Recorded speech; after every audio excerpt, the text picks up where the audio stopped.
Hello friends, welcome to Creative Medicine. In this lecture, we will learn about during sexual differentiation in the males. What is important? Primitive gonads differentiate into testes due to the presence of SRY gene. So, during the sexual differentiation of males, primitive gonads differentiate into testes due to the presence of SRY gene. Then, most common cause of ambiguous genitalia in female child is congenital adrenal hyperplasia.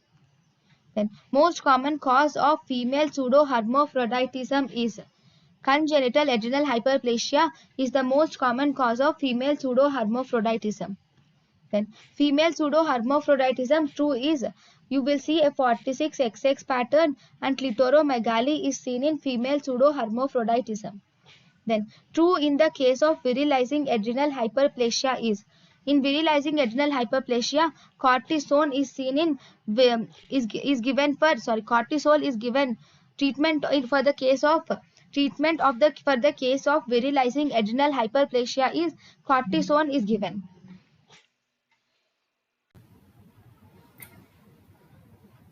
thank you and thank you for watching.